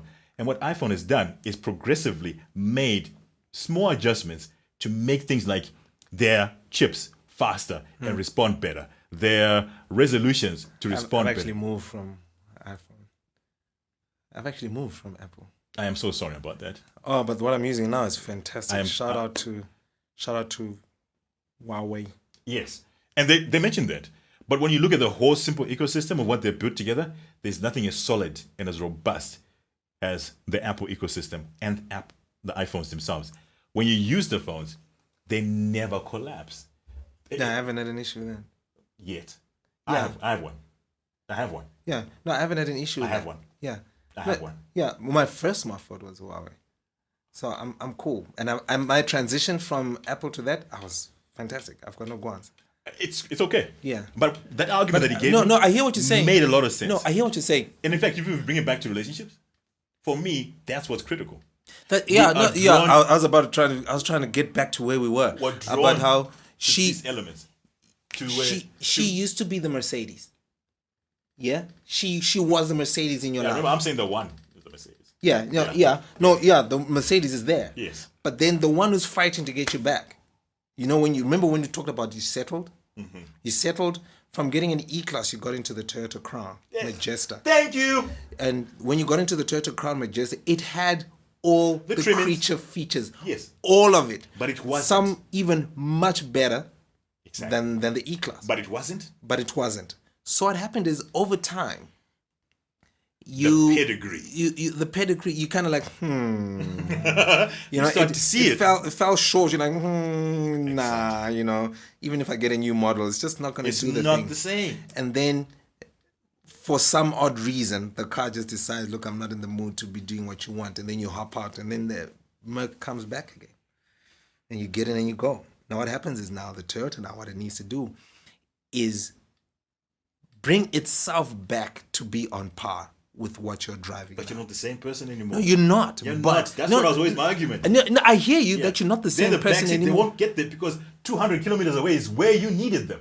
Now you've gone 250 Ks. You can't. So what they then need to do... Time space continuum. Yes. So what they need to do now is instead of focusing on the current of why the hell they're no longer in the front seat, and expect you to accommodate their lack of being there and wanting to reverse. What they need to do is to accept that they're not in the front, in the passenger seat, and that they're in the back seat. And give up. Not give up. And begin to become fantastic while they're in the back seat. So that you pay attention. Exactly. So that you continue, initially you just take a glance in the mirror. Oh, what's going on? Okay. What are they doing now? And when they're beginning to become relevant in the back seat with what they're doing there, if they've been stuff that was thrown in the back seat, you just put everything up, and then they conveniently ask, if you find a place where you can stop, I'd just like to throw the trash out. It's not something that they should have done, but they've made you think, okay. Then they throw the trash out, done. They don't ask for anything more. And they just become more relevant in the backseat. If a track comes on and if the two in front are singing, you can also just nod your head and hum to it. With their ego, allow them to do that. That's where the problem is. Yeah, they're too egotistic. That's where the problem is. And then when the front two are saying, hey, look at that, you go, oh, that's pretty, that's nice. Or if they want to take a photo, it's like, hey, yo, give me the phone, I'll take the photo. Return the phone. Or when there's a car, they want to catch up. Hey, let's catch up. And you join in. So the more you join in, the more the driver starts paying attention to you. And when they're going to stop to eat, you cater for them to the point where it can flip. I thought and maybe just argue, and I think you brought it up 2 podcasts back. They know you. That's the benefit they have. Who now? The one in the backseat. They know you, yes. It's just they chose not to know. And because they chose not to know, they cease to be relevant. So the person is giving you relevance exactly. now. Yeah. My point of it is that they know you. Like you said, they want to bring you back to the point where you were with them at that particular point. Yeah. And they've got that advantage to do that. I think, like you said before, it's whether they want to or not. That's where the issue is. Yeah. But they're fed up with something. They're building up wars. And then here's the other thing. I know it's going to be raised. When they're trying to get relevant and they're trying to get back, and because they know you, here's the deal now. You know, as a guy, you always want to have that pizzazz. You always want to have that. Life is too short, I can tell you that. Yeah, you always want to have that kadat. Yes. And so the one who's gone into the back seat has deleted their ability to have that kadat. So they may know you, but they no longer have that kadat. You're actually pointing out a very gloomy thing that if you're in the back seat, the bus is not going to No, it's very difficult. That's why I think it's that's impossible. Why I mentioned it's very difficult. It's impossible. Yeah, and if you've got your own mic, you can have your own definition. You know, it's very difficult because here are the stages that they're going to go through to get back into the back seat: shock, amazement, want to blame the co-pilot, want to blame the car, want to blame the journey, want to blame the leather seats, want to blame why there are not enough radio stations, they want to blame why the food is cold, they want to blame why Coke is black, they want to blame anything and everything but themselves. For why did I leave the front seat? I was tired. Why was I tired? Yeah. You know, why was I tired? What should I have done differently? Then they can begin to start figuring out, okay, so what should I do? The guy who's driving is not going to respond to all of that. He has to keep his eyes on the road. Dodini, I don't know. I'm still. So what should I do? I don't know. I'm driving. Please look at me when I'm talking to you. I can't. Yeah. I'm driving. Yeah. You know what I mean? Yeah. And so, like what you're saying, it's very difficult. It's almost impossible. But because this guy always wants kadat, the new passenger, the new co-pilot, is giving you that kadat because they are next. You know, not behind. You know, people in the backseat will tell you. Yeah. Visa, Munaba co-pilot. I can't. Deport chance. You've seen and heard You that before. had your chance. But into a chance, No, chance. you had your chance. Quit say E. Yeah, exactly. No, you had your chance. When I said let's go on this journey, that was when your chance began. I am not allowed to fail. I'm not allowed to fail. Me, the driver, I'm not allowed to fail because everything is upon me, the driver, to make sure the car's moving. Yeah. The car's got fuel. Yeah. And you're eating. Yeah. It's my responsibility. I'm not allowed to fail. So if you want another chance, it means I'm supposed to stop. Then tell this one to get out and to hop in the back seat. Yes. And then For better or for worse. here's the deal. But I've stopped. Then I Several have times. to restart the journey. I was willing to stop to pick up the co-pilot, the new passenger. I was willing to stop because I was a bit confused on what I needed to become or where I needed to go because I was losing it. I was sleeping. They kept me awake. Now you want me to stop this journey, Yes. of which there's a time frame. For us. Well, you should have thought of us before you you jump into the climbed over. Because what you did is you climbed over the seat. You climbed over the leather. Yeah? You climbed over the leather. Do you understand? You climbed over things that were necessary, that were important, that gave your body support when we were going together. You climbed over it so you can go to the back seat where you could have what you wanted. Again, it's going to me. Yeah, where's my house? Why is the car not in my name? And it's not in balloons.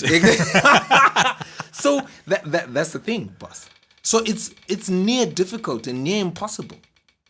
Yeah, I've just put it down that it's impossible. Because by the time you've got to that stage where you got a co-pilot and you're traveling that sort of route, you're not looking back. And now here's the deal. For the driver or for the guy who's gone into the fourth ship, for him to then want to say, no, let me go to the third ship. Let me downgrade and go to the third ship. Let me go to the dock. He can't. Because the ship that he's on, the journey that they've taken on this fourth ship, brides, sunset. I got something to add to that. I think a lot of people, especially in Zimbabwe, married people that they didn't know. purely because of society. They say that it's now your age to get to where you wanted to. They got to grow with these individuals, but they suddenly realized that it's not what or who they wanted to have the sunset cruise at the end of their lives with. You want someone who gets you. That's quite important. I love Formula One. Oh yeah, by the way, I understood now why you say Rally and those other guys are hectic. Yeah, I understand. I totally agree. You're born again. Bro. Yeah, I know. I totally get it. I saw some footage. I was like, that's just madness, totally. An only person like you would actually appreciate that. It's total madness, actually. It's the speed that they're going at. Yeah. And have you noticed the co-pilot goes this way, that way? Yeah. Just by hands. Yeah, You know that. He's got the map. And sometimes the co-pilot in the Navigator, co-driver the navigator, yeah. he doesn't look up. No, he doesn't. And his hand is just going this way. I was listening to the guy who one of the navigators said, sometimes you need to be able to just feel what the car is doing. So when the driver takes the drift, he feels it, and then he can say 3, right 3, right 4, and 1, 2, 3, and 4 are the degrees Of which he has to turn. of which he has to turn. So if it is 4 or 5, it's a very easy curve. If it's like a 3, You know what that is? yeah, That's a perfect marriage. right there. That's in rallying. that's right why I brought it up. So It's a perfect marriage. You need to be linked. You need to be linked. And so the driver is being told of the corner 2, 3 corners away. So the driver is always working 3 corners behind. Yeah. So while he's taking the drift, he's already been told about the So 3 he corners. prepares So the he's car. prepared in advance. Yeah, he's That is why preparing. they say the wife is always the support structure. The neck? Everything that the guy is needing to do, she's already prepared a situation for him to be at rest. Yeah. That's why if you want to go to the Bible, it says, he who finds a woman finds a good thing and obtains favor from the Lord. She is like, and then he says, she is spoken of at the city gates. Why? Who's speaking? The other men are there. Good my way. that Am I dude- ningi? Dude, you're looking spot on, boss. Am I What's ningi? the deal? Hey, Never hey, drops your it. wife is acting. Never drops Hey, it. your wife. You don't find her putting her hair together outside the drawer on that nice manicured lawn. She's the one that wakes up and dollies herself to go to the shops just to buy 2 loaves of bread.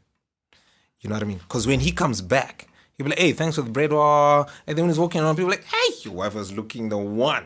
And he's like, when? When she went to the shops. He goes, yo, when did you go to the shops? I went yesterday. Call. And then, I was like, no, I just put something on. It's not new what you're talking about. It's not new at all. It's been there forever. Forever, The people that I say that I call is my mom. Dad, high-paying job, traveling the world. And when I say traveling the world, traveling the world. They would go around the world. Where you would have a chef Wow. who would cook your food for you. Wow. She said one day she was dropping the ball. Dude gets romanticized by some French women out there because she recognized, because he would make an effort and he was going places. And she cried. Then she looked herself in the mirror.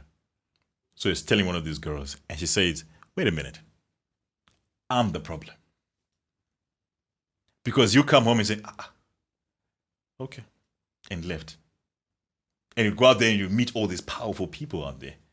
We're not saying that everybody has got to be that sort of person. All we're saying is that it takes a little effort. The next moment, Ma was in gym.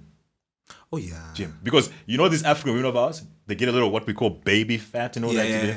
I'm sorry, you might think, I love you women to bits, but we let that's a silly excuse. Yeah. If you want to, you can make yourself look good. Your dude, if you want him to remove the 6-pack, which is the beer that's in his stomach, he can't do it if he wants to.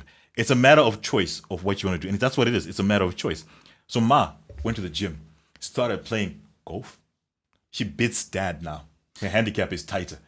Dude came back and she was asking what was the thing. He says, I made an effort so that you look at me and say, hey, yo, where are you going? That sort of scenario. And she was giving advice to the younger women now. A lot of what we get now is we don't make that effort. Because she brought back the kadat. That's it. There's this really horrible statement that is said at some of these Christian kind of women Oh my events. God. Okay, he's really... where they say in Shona they say shinganim namatu. It's not enough. In English, it's just keep praying. Just pray. It's not enough. There's certain demons that don't leave by prayer.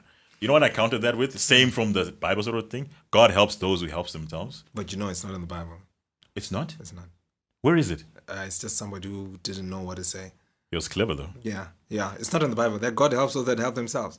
It doesn't. It's a very good Because line. there's though. no way God is going to help me break into the Mercedes sales room and steal a car. No. Yeah, come on. But So if that's you come what- up and you tell me that you want to buy a Mercedes, and that's the car you want to buy, if you start daydreaming like I did, the first thing I always do when I'm going to buy anything is I window shop.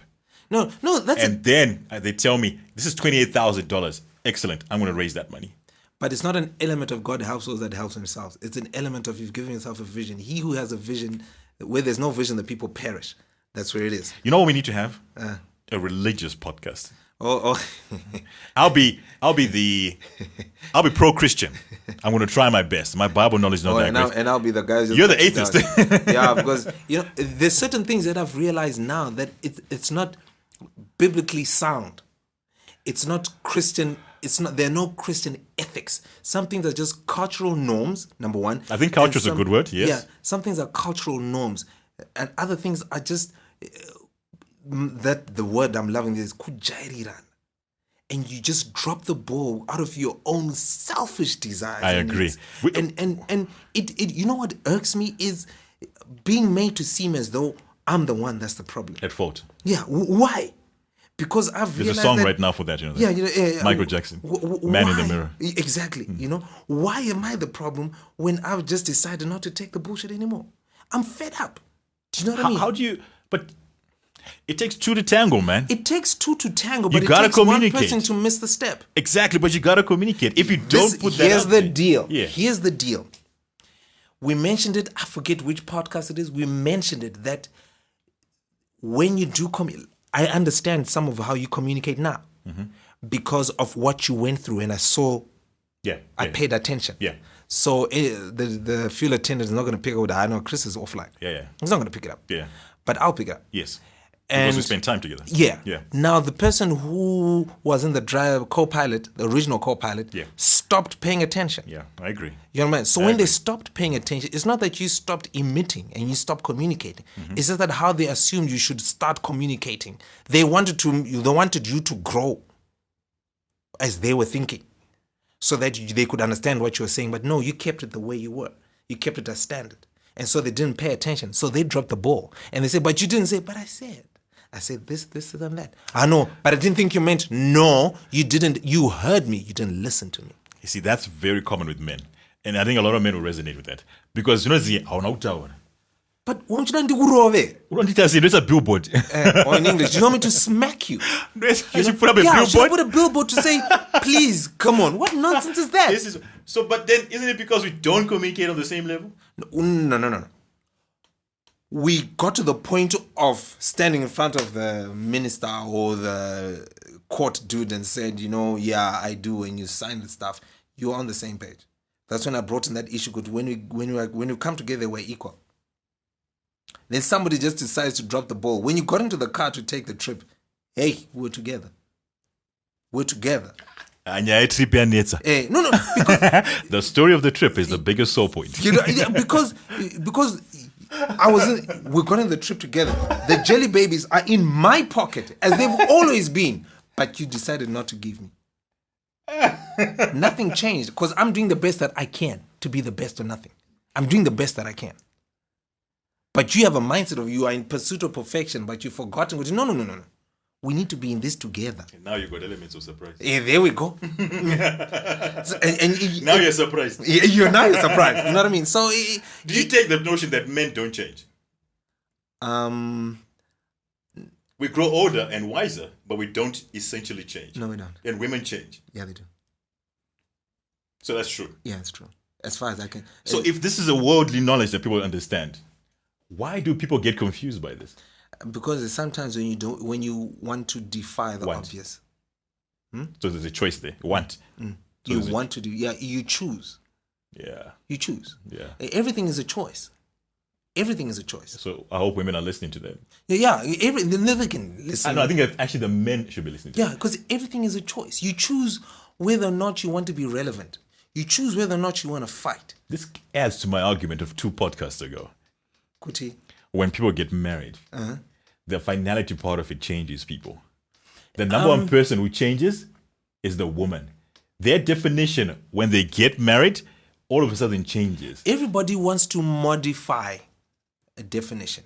Yeah, everybody. No, don't throw that back at me that way. No, everybody wants to modify a definition. When I say modify a definition, is you're going to get married and you're going to move into a bedsitter. Yeah? The two of you? Yeah, the two of you. For a guy, he wants to modify that definition of them as a couple out of a bedsitter into a one-bedroom apartment. Then from there into a two-bedroom apartment, from there into a cottage, from there into a house, from there into building a house. That's how he wants to modify it. And before they were catching combis, and then he decides, no, let me buy a car, anything that moves in four wheels. Yeah. And then he decides, no, let me be specific. I want this particular brand. Toyota. And then I want my wife to also have her own car. Honda Fit.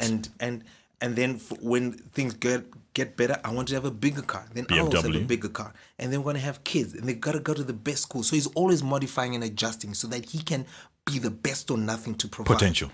Exactly. And then she also wants to modify to make sure that he's fine-tuned to suit her abilities and her mental state of being and emotional state of being. You're talking about the utopic sort of scenario. Utopic. She always wants, she's just wanting to make it seem like, it's just, arty-farty kind of a stuff. Everybody's wanting to modify. Then what happens when a schism breaks in is when he's thinking there, he's assuming as he's thinking there, she will always be that support structure. But then because she's modifying, he's thinking we're together. We're together. Yes. We're going to Cape Town together. Yes. We are driving together. We've talked about this vision. We know we're going to get there. We're going. We have to get the two-bedroom before we can get the mansion. Yeah. So before, while he was driving, they indicate A. Let's indicate A. I'm indicating now. Oh, that's nice. Yeah. Oh, that's nice. Then she's like, there's no need to talk. And he's waiting for, oh, that's nice. Oh, so did I say something wrong? Oh, no, but I'm still going. So what does she do? She jumps ahead? She'll be like, seeing as he knows where we are going.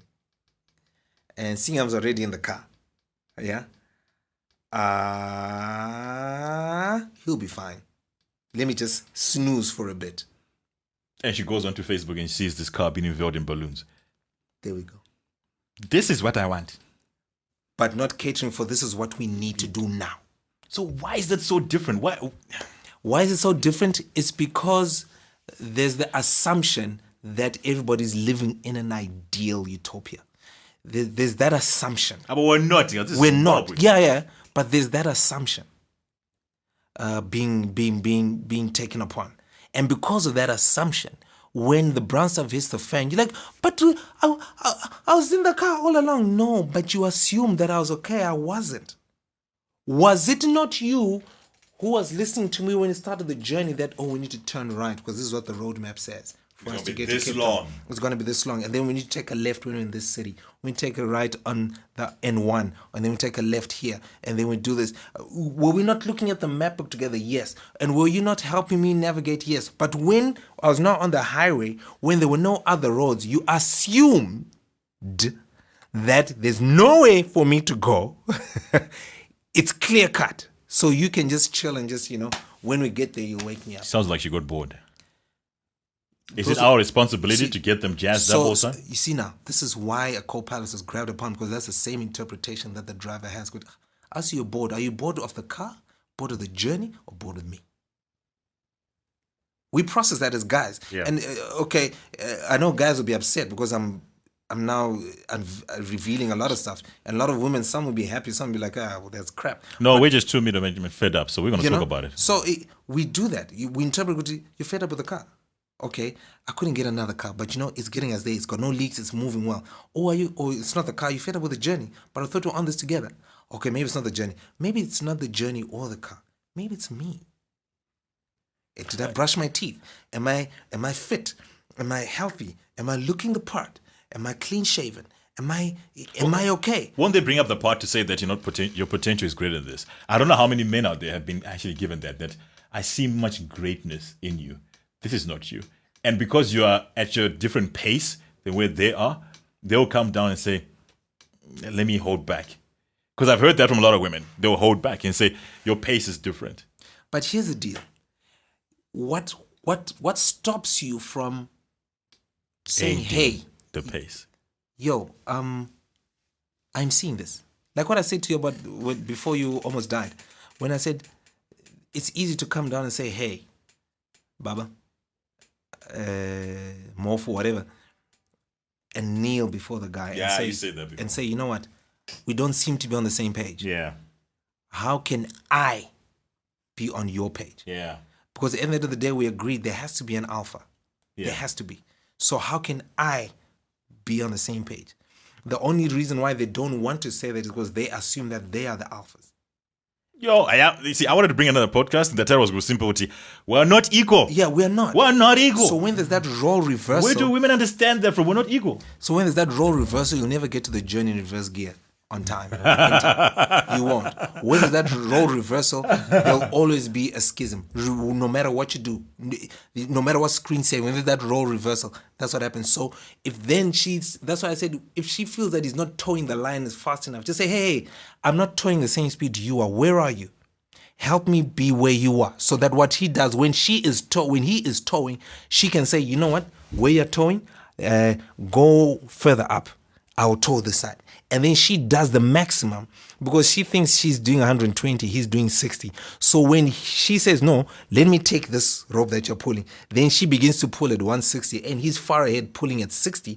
When she gets there, she'll continue. So it becomes a cycle where she's always encouraging him to do better. So the potential she sees in him will always be fulfilled because she is playing her part. But so many times, these women are saying, bruh, you're too slow. Let me go ahead. And then she starts pulling, and she's pulling at 160. He's at 60. She's leaving him. You understand? Where did they get this idea, though? Me too. And then when somebody else, when somebody else comes to help him because she sees that she can see his potential too, but she sees that he's not struggling, but he just needs assistance. And he's got his own pace. Yeah. And then when she joins hands with him to pull. So, jelly babies, from all what you've said to me in the last hour and 20 minutes, Was this me? is it hour and 20 minutes? An hour 20 minutes is. Did I do it again? You can't come from the back seat. Can you back seat, Mamaga? You can't get out. If you're in the back seat, you're not going to come to the second seat ever. Don't ever put yourself in the back seat. Fed up. That's a wrap. Minus, Since it was Nokia today, reset has to be HTC, then reset is iPhone, then so that is minus. We're good to go. Where am minus?